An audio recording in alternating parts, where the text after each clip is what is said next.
everybody, welcome to another exciting episode of Burning Joyrides with me, your host, Air Wonder. Anyway, we're going to talk about something fun today. Oh, what is it? Today, we're going to talk about the one, the only, the amazing Boardertown. That's right, that series that Vertigo wouldn't stop praising. Everybody clapping and cheering.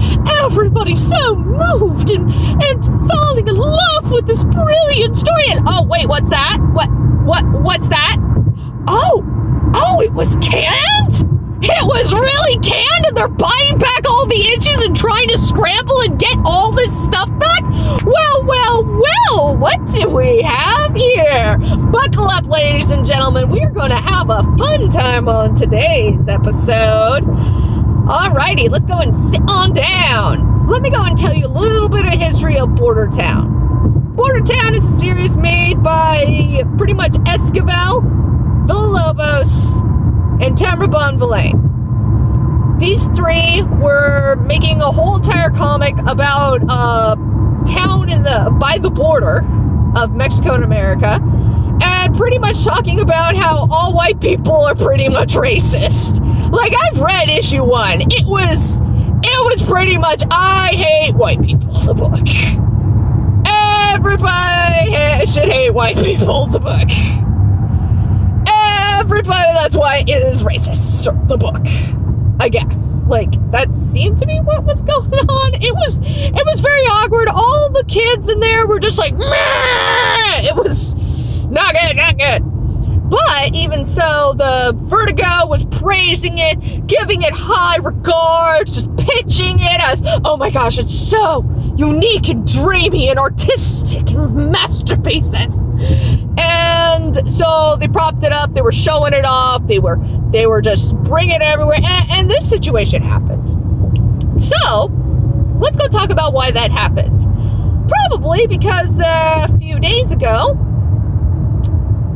Esquivel, the writer of the book, was accused of sexual assault. That's right. There was a person. She is another person in the industry. She has come out and said that Eric Esquivel had assaulted her and did horrific things. She has a full detail on what happened to her, and it is absolutely appalling. It's very disgusting if this truthfully happened. Like, it gets into detail. So, my goodness, it's just really bad. And so she says this guy was like a horrible monster to her. This comes out, and a few days later, this book is canned. Yeah, it seems pretty obvious as to why.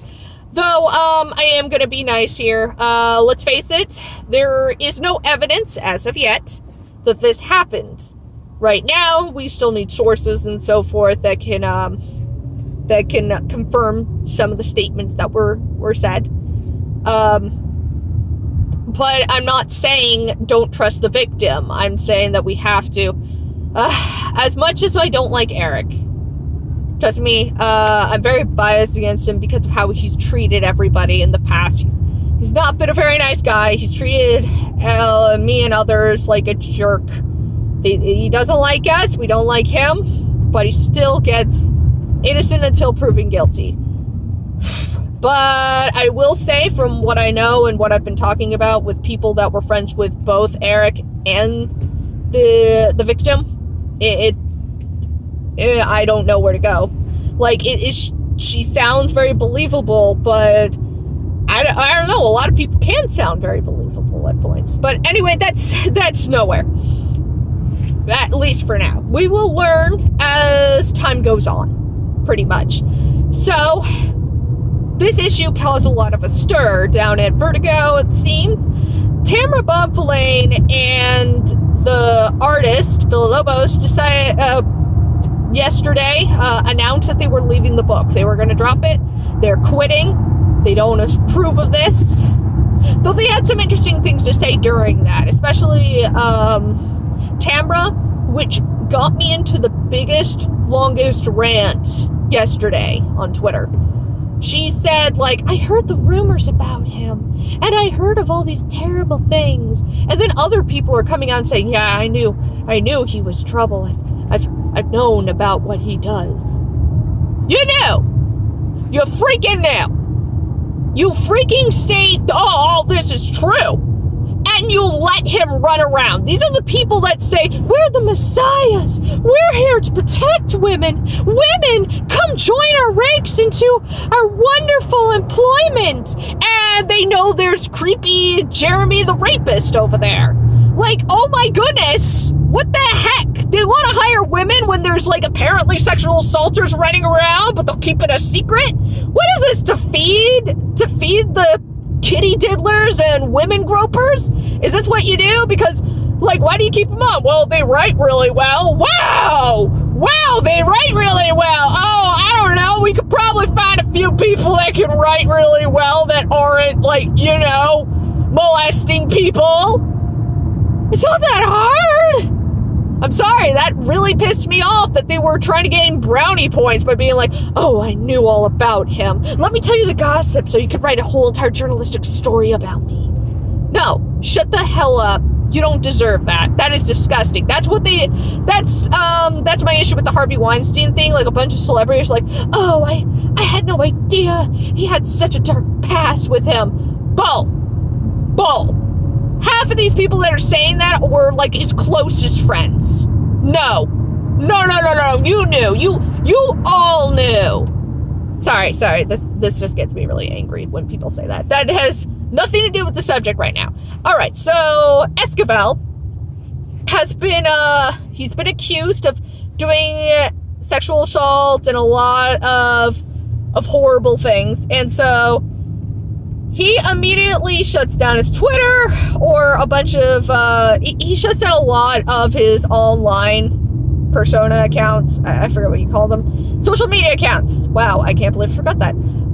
He shuts down a ton of his social media accounts. He locks down his Twitter, which does not paint him in a good light. His 2 co-workers immediately leave the book, and that's when DC announces that the book is canned, and they start buying back stuff. And here's the thing. What we've learned about that. Just today, it was announced DC's taking back all these books. Here's what I've been told by people. People have talked to local shops about this. They're comic book shops. They talk to comic book shops in the area.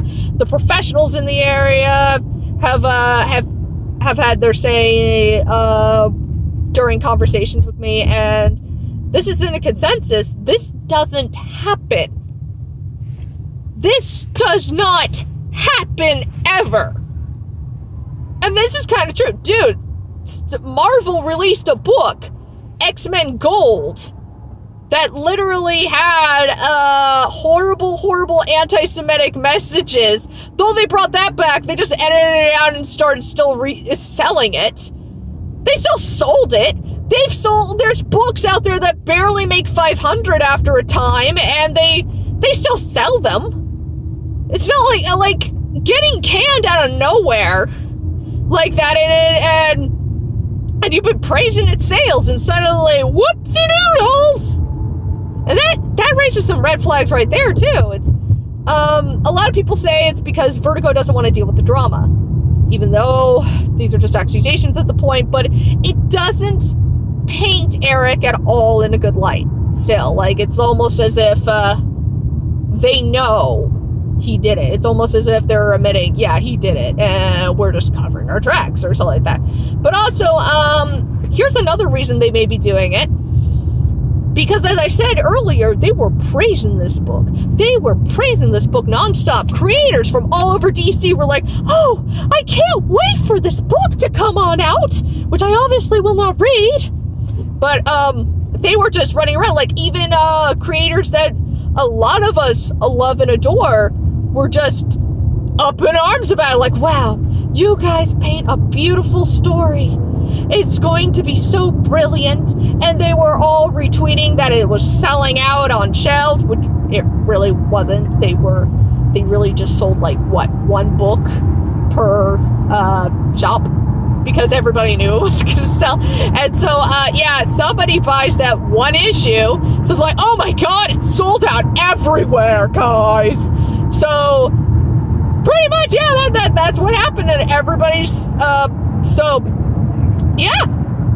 Wasn't Eric Esquivel also the person that said that, if a shop didn't order the book and bring it out, they were a white supremacist shop, or was that Villalobos? I don't think Bonvillain said that. It was just weird, but, I guess, in a way.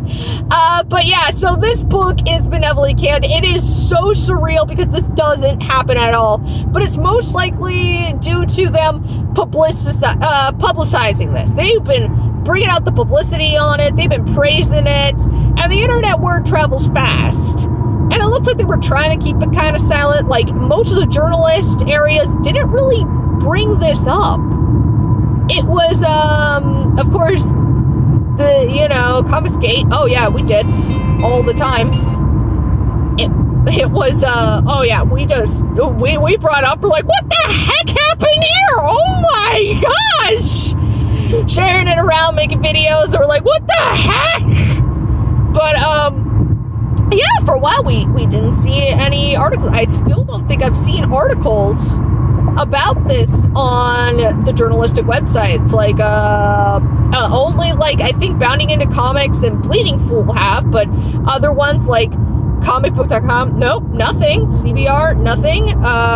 Bleeding Cool, nope, nada. And also I found out Eric Esquivel, he's a writer for Bleeding Cool. Huh, I'm wondering if that has a reason that he's not brought up.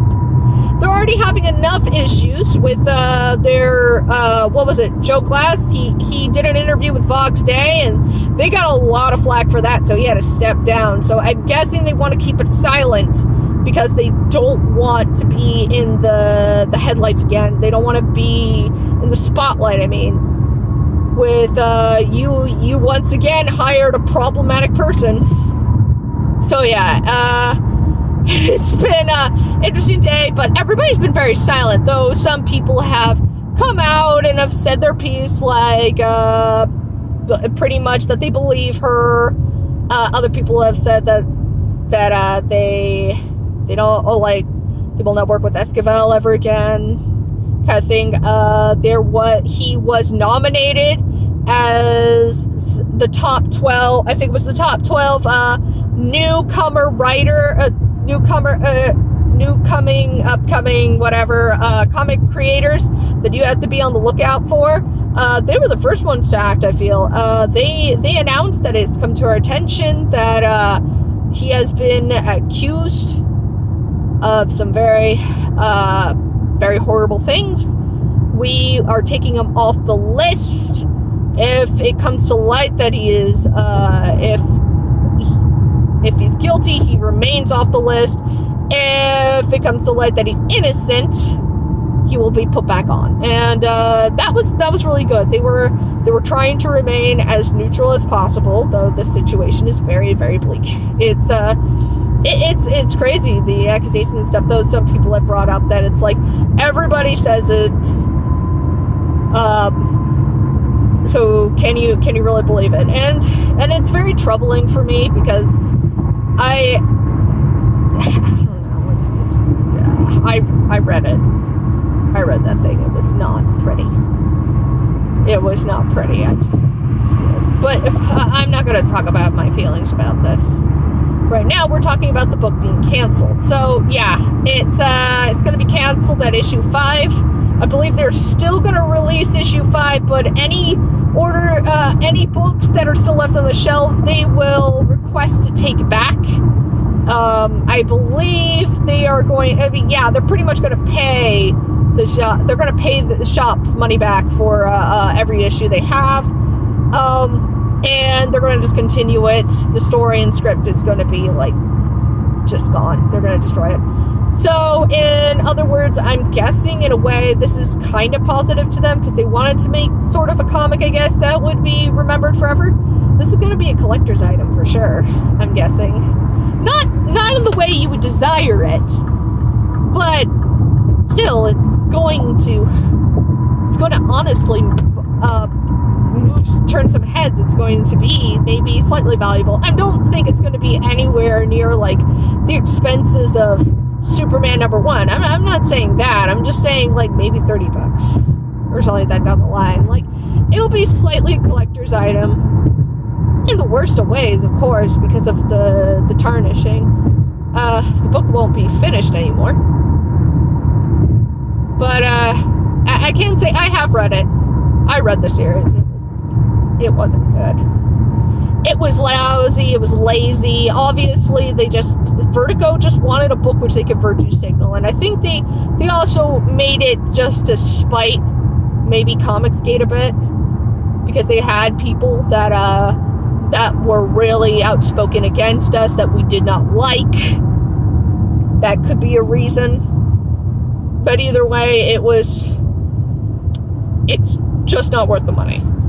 Though I may pick up the latest issue just to know it's going to go goodbye. And I will say this, I actually did enjoy reading the book, but not for it being good. I enjoyed it for being that bad. It just kind of, like, I don't know, it may have been a whole, like, thing, but it was really intriguing to see so many errors and mistakes in that book. For a book that Vertigo propped up as being this amazing messiah, it was just littered. And I mean littered in so many problems. I was just appalled, like, dude, there was a whole entire, like, there was a panel. There was a panel where a woman's arm was just erased, and you could still see it. Like, nobody fixed that up. Who are the editors? I am more pissed off at the editors than anything else. Like, you guys already know I do not like Villalobos' work. I've had to re-edit his America Chavez work, like, multiple times. But this, oh my gosh, it just, like, he can't get the markings right, or the designs, he can't keep it congruent with the characters. Like, one panel, this character will have a beauty mark on one side, the next panel it's going to have it on the total opposite side of the face. Their proportions sometimes are off. It's a mess. This whole entire book was just littered with errors that were just tossed aside. DC used to have such a great editing team, so this just jaw drops me that the quality has just pretty much went out the window. Like, my goodness, this was horrible. It was disgusting. But anyway, man, this has been a long one. So I think we're gonna go wrap it up here. If you like this one, totally leave me a thumbs up and subscribe. If you hated it, let me know. Put some comments down below. In fact, if you liked it, give me some comments. I love listening to what people have to say about me, whether it be good or bad. So yeah, till we meet again, I'll see you later. Bye-bye.